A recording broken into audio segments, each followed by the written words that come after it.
evening, good afternoon, friends of social media. We're back. We took a little break from Taco Tuesday. I needed it. I was stressed. But we're back. We got a new guest.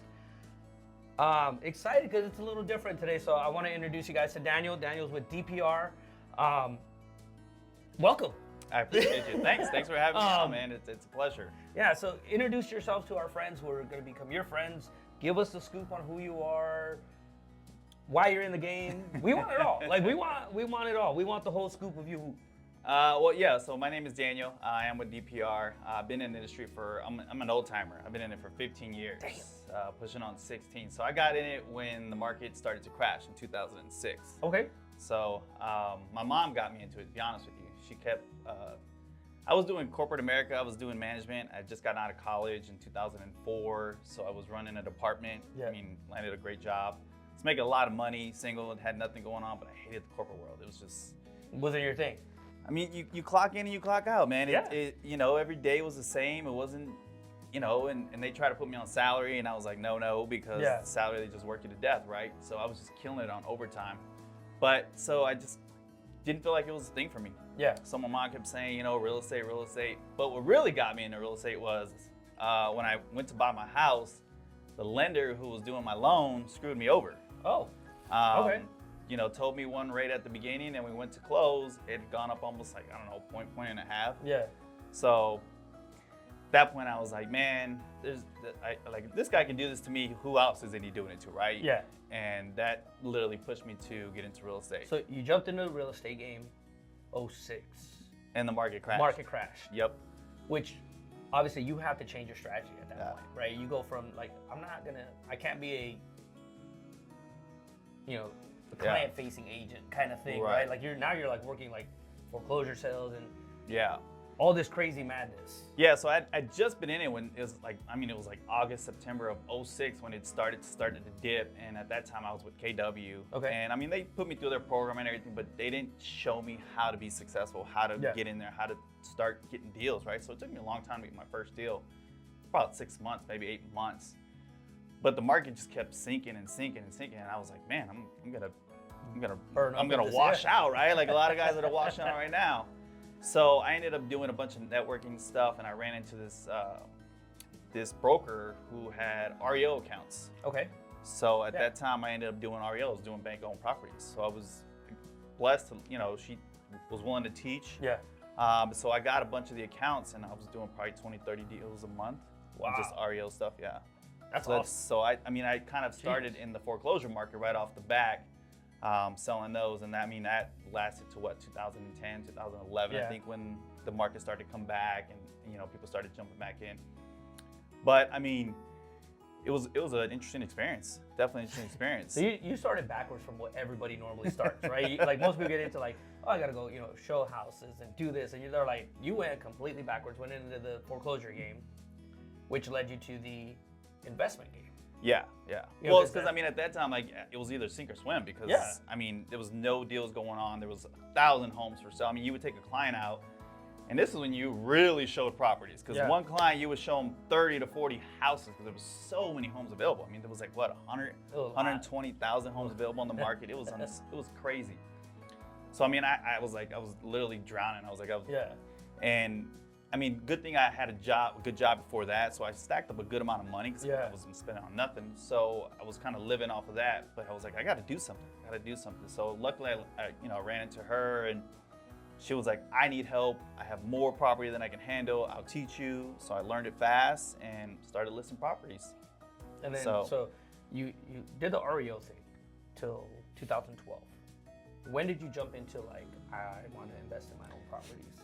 So I did that for a while, kept getting into the residential side, but I kind of just felt like something was missing. I love the residential. I love helping clients. I love the whole process. It's a gratifying process. It's awesome. It's amazing to get someone, take them through the process and get them to that finish line and get them to their home and say this is their home, right? This is where they're gonna build their it's the dream. Chapters. It's the dream. Right, it's dreams, right? It's where they build their chapter, they build their next life.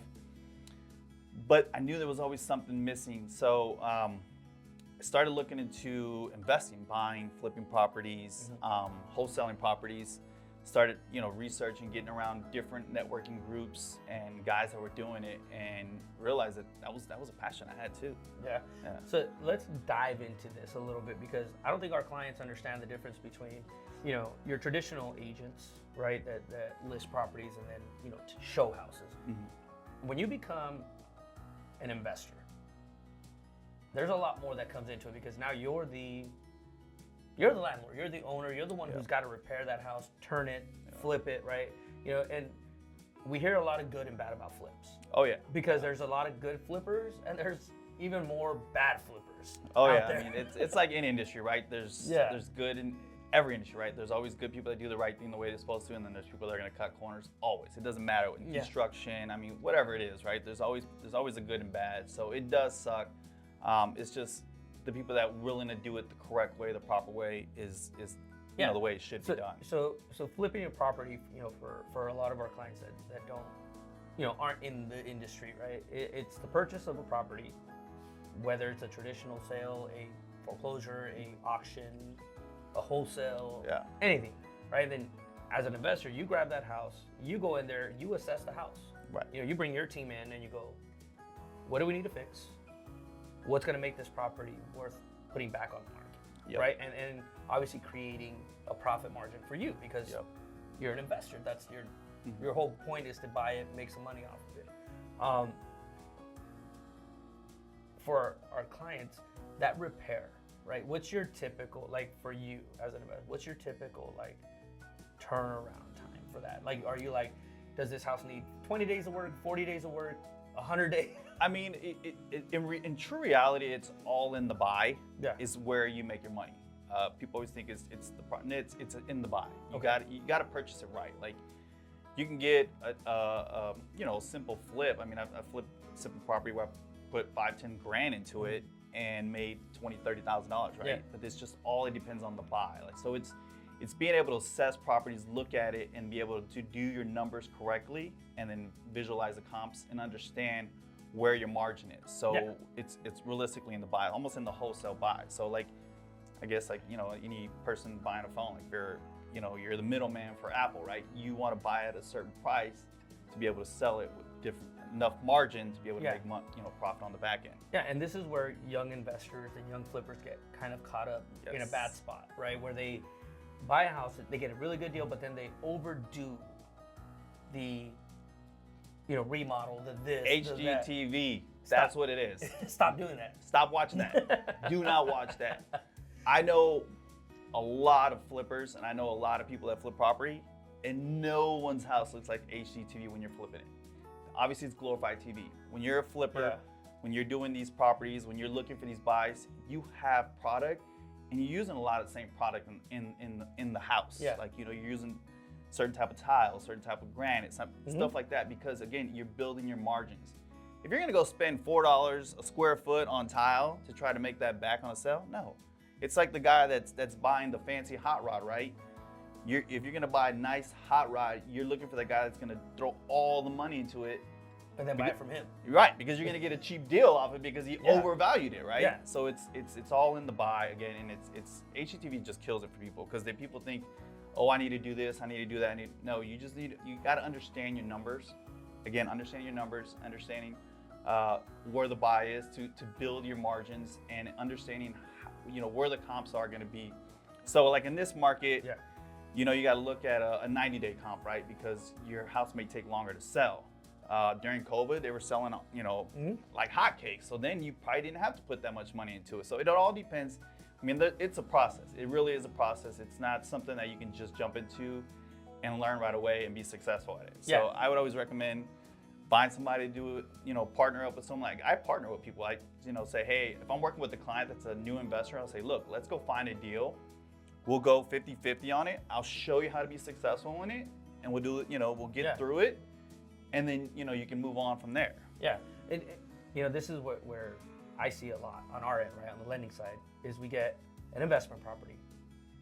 It gets remodeled, and there's nothing to compare it to. Again, that's HGTV. Because they put so much money into this house that there's nothing in the area that can give it value, because it's one of one. Right. It's one of one. And this is what you know. So that goes to understanding your neighborhood, right? Yeah. So if you're in a neighborhood that's, you know, the yards they're not fancy, then you don't go fancy your yard. You match the yard. So if you know, nothing against neighborhoods. Every neighborhood is great, beautiful, but you got to kind of match the neighborhood. So if you're in a neighborhood where a lot of the front yards are just dirt, then maybe throw some rock on it or leave it dirt, because people are buying because of that neighborhood. They're not buying because of your house is the first and only one of kind in that neighborhood. So they want to also match the neighborhood as well. So you got to kind of match the neighborhood. Yeah, we have one right now that you know, there's no comps within a 5-mile radius because the neighborhood is an older neighborhood and the houses are, you know, 12 to 1,600 square feet, and they decided to build this 3,500 square foot house in the middle of this neighborhood, and there's nothing in the area. And then the appraiser's not going to give you the square footage because there's nothing in the area. Yeah, and so we're dealing with this right now, and you know, the agents are like, well, why can't I just get this? I'm like, well, that's your job. Your job is, my job isn't to tell you the area. That's literally your expertise, right? And so I always find it, you know, interesting because I always look at our contracts when they come in, and I always pull up the address just to look at it, just to see what's going on, because sometimes you're going to run into those one-offs, and sometimes you can get away with those because there is comps, they're just farther away, right? They're a mile or two away, but yeah, you can get close, but then there's some that like you're not even in the ballpark. You're not even in the ballpark. Not even in the ballpark. It doesn't. But that's, you know, that comes with inexperience, right? Like, I always say, if you're looking to get into that field, like, definitely partner up with someone first. You know, I mean, I had to partner up with someone a couple of times, you know, just to get stuff up and going, just to kind of understand, you know, learn the process. Yeah, and I think understanding, you know, flipping properties, right? I think it's a skill set that people don't. It's undervalued. As an investor, as an agent, as an you know, for us as originators, right? I look at it as, if you can show a client the potential of a house, right? You're like, look, get into this house. You only need about 5 to 10K worth of work in it. There's no need for us to go ask the seller to do all this craziness, and then it's still not what you want, right? Because sometimes I think people get lost in the fantasy of, I want that paint color, I want this cabinet, and it's like, well, you can change that cabinet. You know, you can buy the cabinet at Home Depot or Lowe's or whatever and change it out. No, perfect example. I just helped a client probably about 6 months ago. We were looking, and she was, you know, first time home buyer, never owned a home, was in a relationship, but the relationship went south. But you know, she was hard bent on new. We looked at all the new builds, everything, but it was like, it just kept bumping her out because all the new builds, they pay for everything. You know, you got to pay for everything that's coming in there. So I kept saying, hey, you know, we'll keep at it. And then we looked at newer homes that were already done up. People had already done the work. And again, it kept pumping around. And I just kept telling her, I'm like, look, I understand you want new, you want pretty, you want all these things. I'm like, why don't you look at something where you can fix it up yourself? Like, fixer-upper, right? Yeah.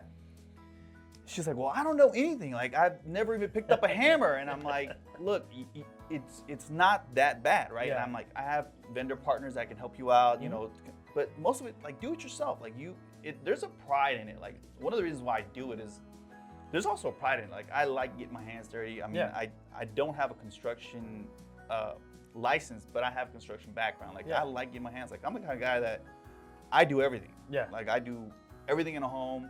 Not on my remodels and flips, obviously, you know, because you have your contractors, you have everybody that comes in, But on my own property or friends and family, like, I'm the one that's, you know, moving. I've moved walls, I've installed cabinets, I've done everything, wiring the whole 9 yards, because I love it. It's so much fun. It's a passion that you have to have, right? And when you show somebody that skill set, right, man, it changes the perspective of the house they buy, right? Because you can make your home what you want. Yeah, so again, following up that, so we, you know, I said, look, just give us time, let's look at some fixer-uppers. Yeah. So she wanted to, I mean, everything she wanted, we looked at completely different, and is what she ended up buying. She wanted single story, we found a 2-story. It needed a lot of work, and we ended up getting it for a great price. I mean, the neighborhood right now is selling for like almost $400,000. We picked this house up around $305, $310. Wow. Used down payment assistance money to cover her down payment. Had the seller pay concessions. She had zero out of pocket. Yeah. Zero money. I mean, I think they charged like $10, which was like a fee that the lender just could not waive. Yeah. Could not waive it. So she was like, I can't believe I'm doing this. I can't believe I said, look, just bear with me. I'll help you through it. I'll walk you through it. Sure enough, I mean, it's been probably about 4 or 5 months now. I went back to see the house. Yeah. Night and day. She did flooring. She did paint. She restained. I mean, extended her countertops. I mean, the house is beautiful. Yeah. It is a whole different house. And obviously, this single lady never picked up a hammer in her life. Literally started. I mean, I was just helping her out, getting the vendors in price. Hey, here's a YouTube channel on how to do this. Like literally, I mean, the house is night and day. Yeah. Night and day. And she is in love with the place because now it's her touch. Yeah. She's put her own spin on everything. She chose everything, started budgeting. And I mean, she probably invested maybe 15, 20 grand tops. And she still has a ton of equity in that area. area. I mean, so I looked at the homes that were selling in the neighborhood. Yeah. There's one that sold that needed work for almost $375. Yeah, so she's already into it $70K just from the sales in the neighborhood because we got it for like $305. Yeah. Plus with the 15 she put into it probably adds another $40,000-$50,000 of value. Yeah. So she's already into it $100K. That's crazy. And that's what and this was 4 months ago. Yeah. This is 4 months ago. This is during the whole, where interest rates are out of control, you can't buy, you can't find a good deal. There's always deals to be found. There's always deals, but sometimes you have to put some work into it, right? And if you want to buy in a certain neighborhood, in a certain area, you might have to buy that house that needs a little bit of work. We're not saying a full remodel. We're not saying, you got to go in there as an investor and, tear down all this stuff and make it your own. But, if there's a house and it's purple, believe me, you can paint over purple. Yes. And I think, first time buyers, a lot of buyers get lost in, I want it to be perfect because it's your first home. And we always tell our clients, like, look, the odds of you living in that home forever are very slim to none. I mean, we understand it's the dream to own ownership, right? Everyone wants to own a home. Yeah. We all want to be in a home. But in reality, people stay in their homes maybe 3 to 5 years tops. Yeah. Before it used to be 7 to 10 years. Now it's 3 to 5 years because life changes. Yeah. Families grow, wants and needs grow. So even though you got into the home, generally I tell people, I'm like, this is your stepping stone. Like, this is your path to home ownership on the process to the next chapter. Yeah, becoming an investor, becoming a, whatever you want. If you want to become a landlord and have multiple investments, whatever it is. And yeah, we try to tell our clients that, but sometimes, you have to have that hard conversation. Like, look, we know that wall is green inside the house. We get it. Like, look, we will give you a can of whatever color paint you want, right. I mean, to paint it. But it's getting through those barriers, right? Getting them to understand that everything that happens within that house is going to be yours. It's going to be your touch. It's going to be your spin on what you think is your home. Yeah, right? A home is, I call it, it's a Lego box. Basically, it's a Legos because just because it's up and structured doesn't mean you can't change it. Like, you can move Lego boxes. I mean, a wall is a wall, but you can move a wall, right? Yeah. You just gotta, to a certain extent. But again, color. I mean, like I said, she extended the countertop. It was a small little 48-inch box. She extended it, made it a double. So now she has a larger island, which all it took was adding additional boxes. Yeah. Wasn't like she, was out of the box kind of thing. Yeah. But when you don't have that creative ability, right, that construction mindset, it looks almost impossible, right? Yes. You look at a house and it looks impossible, and then you actually do it and you go, that's it? That's it. That right. That stress I had was a $200 fix. I get to go on home tours all the time, and I get to see some properties that they want my opinion on it, and I'm like, whoever did the work, you took the cheap route. Yes. And and now you hurt the home. Now you can't sell it, right? Even though, I just looked at a listing the other day, and it's a beautiful home, but it's got 2 RV gates, right? Which is great for access, except they planted trees in front of the gates. Oh, so you took away from being able to use it for what its purpose. And then we moved into the home, looked into the house, went inside. They did the epoxy resin countertops, except they used a very unskilled professional. And you can actually see the drip, like almost like candle wax on the edges. And I'm like, this is what's wrong with it. And then the color scheme they used for the epoxy didn't go with the cabinets, and it was just a whole thing.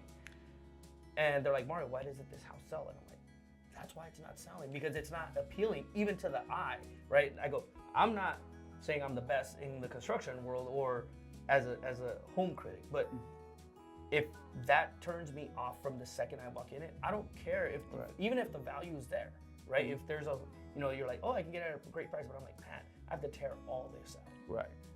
I have to tear up this $15,000 landscaping job you just did because I can't pull my trash cans out of the RV gate because you put a tree right in front of the door.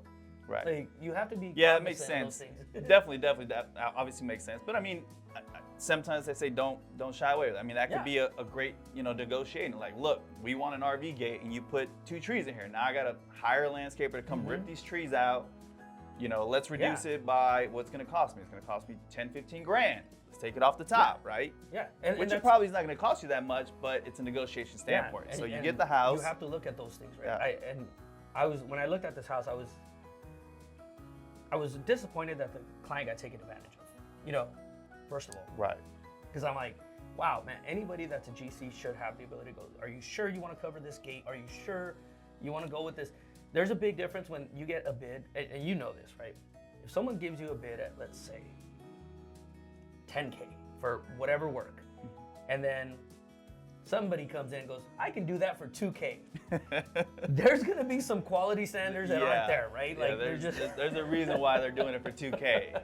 There's a reason, right? That's what they call you get what you pay for, right? Yeah, and it's just be smart, right? Be smart, and that's why they have, you as a licensed agent to help them, right? And this is where, people that are trying to do, for sale by owners, even if you're doing it for sale, get an opinion from an agent, right? Just get one, because get a CMA, it doesn't hurt. Yeah, just get a second opinion. You need that, right? And it's always fun for our clients. I love answering questions about the home buying process, but when it comes to the house itself, I'm going to be the first to redirect them to a real estate agent, especially when it comes to values. When it comes to values, when it comes to what should I buy, I'm like, look, it's whatever you want, but have an agent go with you. Yeah. Obviously, if the house looks a certain way, I'm going to give you my opinion of from a lending standpoint of what's going to be approved by the banks, right? Be approved by FHA, conventional VA standards. I'm going to tell you, I'm going to give you that list, and then you can run with that with your agent and go, okay, this is what we need, because we have different standards than a cash offer, right? Like, you can buy a cash offer, it doesn't matter. You pay what you want, what you get. So I'm always trying to help our clients understand that, FHA has different standards than conventional. Different standards. VA has, USDA has different standards, right? Yeah, they're different requirements, different guidelines. Like, FHA, I mean, the lead-based paint, which is not a conventional thing, right? So old houses need repairs. Little tweaks and stuff like that one, FHA requires as opposed to conventional and VA, stuff like that. Yeah, so. and that's where, we try to guide our clients back to the agents with a list that we potentially see that's going to get called out on the appraisal or the, even the inspection sometimes, right? I'm like, look, this is just to meet industry standards, you're going to need this. And that's where we rely heavily on you as an agent to go, oh yeah, we need to negotiate this, alongside the listing agent or whatever, just to get it through the process. Because then at that point it becomes irrelevant. If they don't want to do those repairs, then we can't do the deal on our end. Yeah, that's a value proposition that I definitely value myself, is being an investor agent, what I call an investor agent.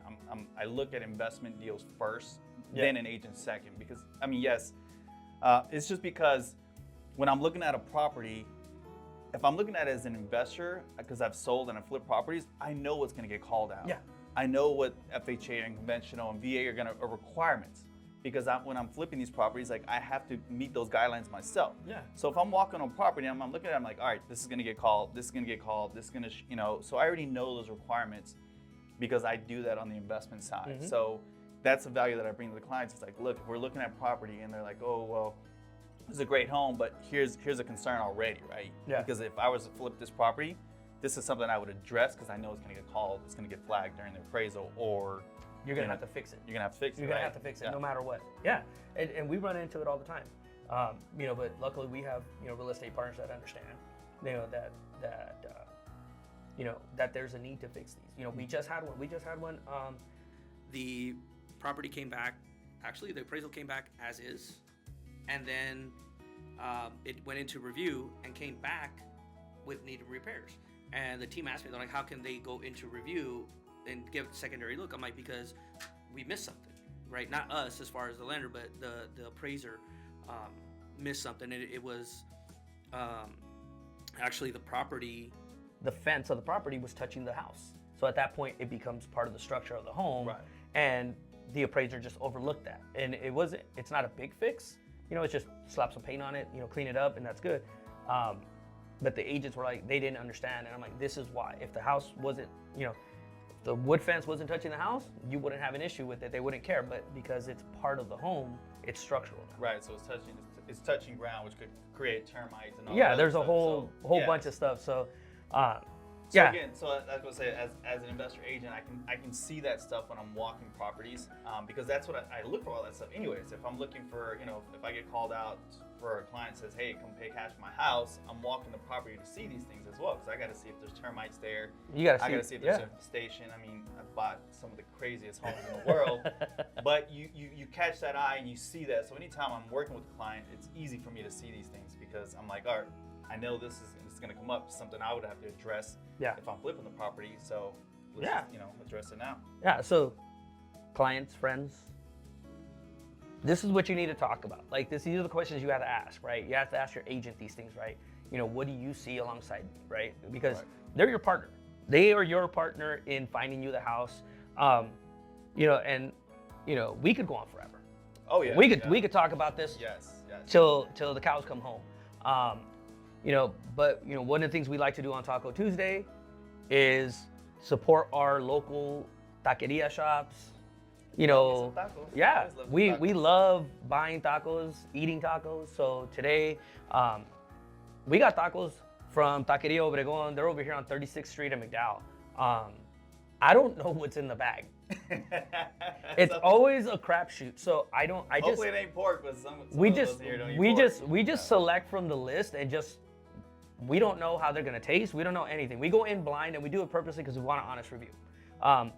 But you get to be the guest judge. So reach over there. I want you to reach over there, grab that bag, and we're gonna pop it open.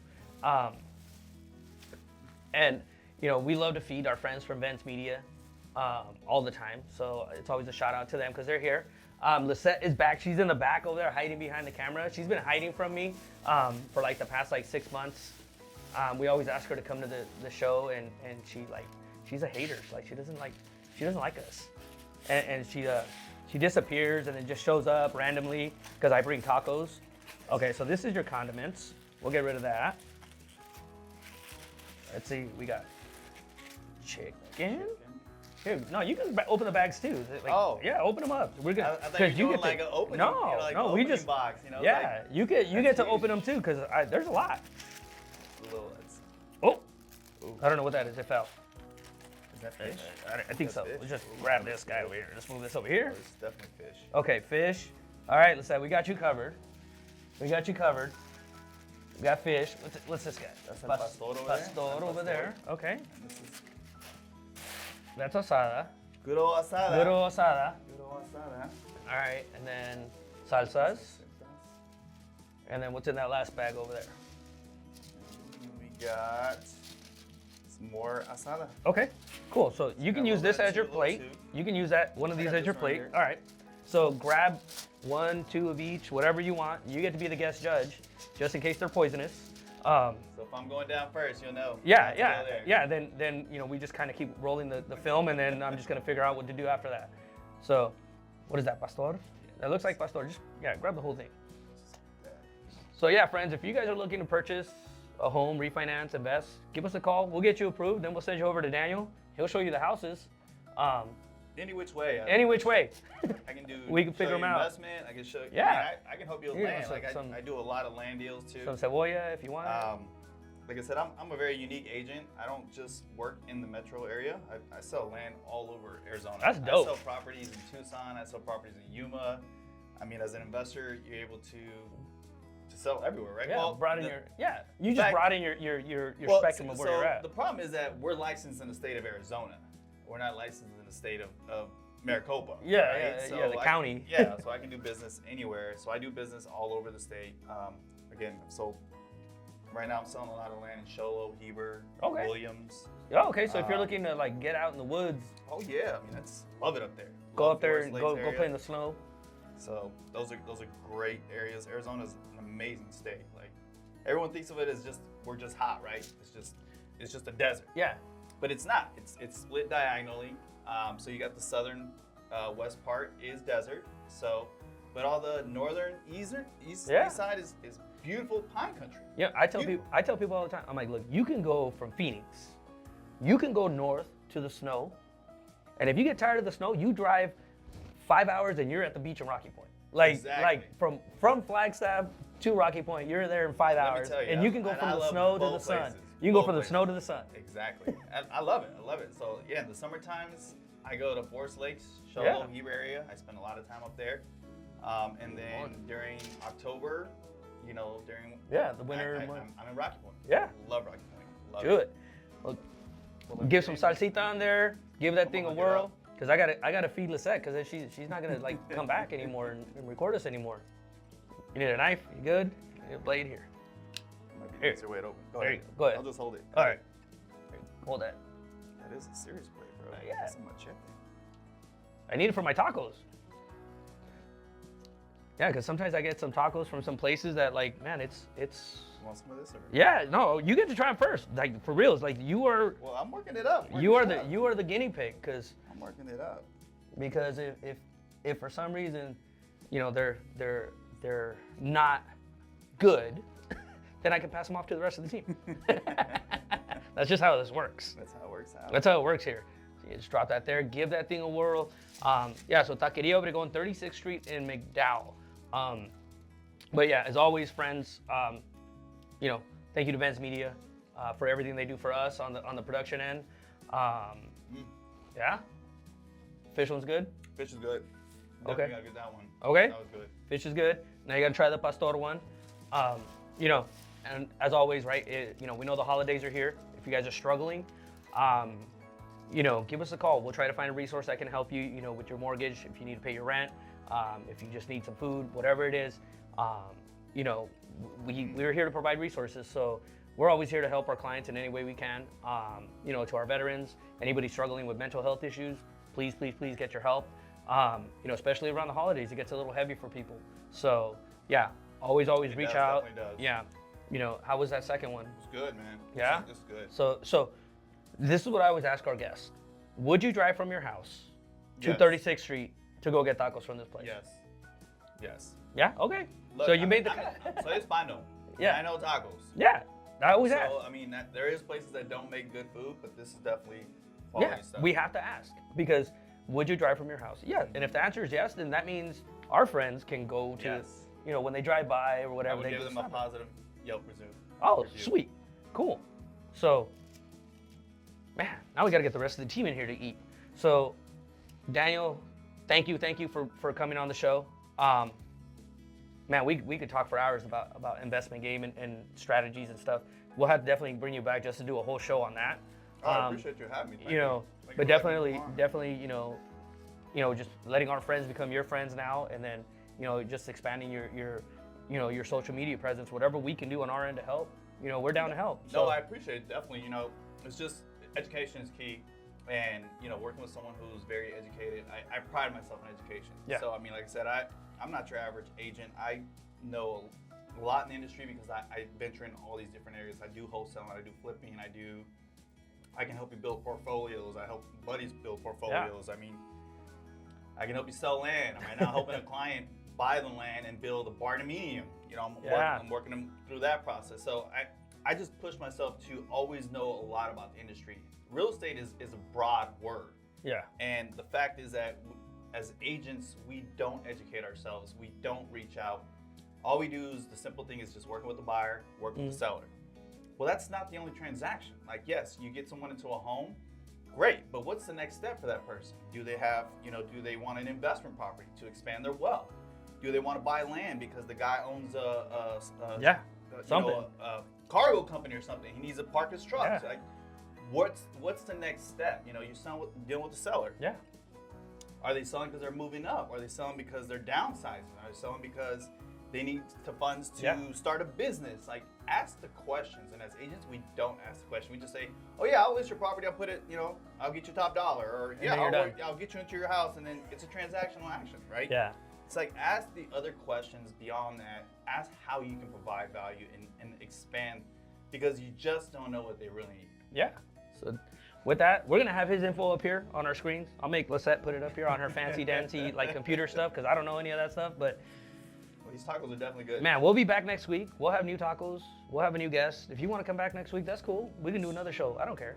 I'm all over it. Yeah. So we'll do to provide value. Anything that has to do with investments or buying and selling land. I mean, I'm getting into entitlements. Looking to develop land. Looking to buy land and put property into it to sell. I mean, that's what I love about real estate. There's so many avenues and there's so many ways to help the community and provide value that it's fun. Yeah. It's really fun. So, till next week, friends, we'll be back. We'll have another spot. Say goodbye to our friends. We'll see you guys next week. Everybody. Thank you. Bye, guys.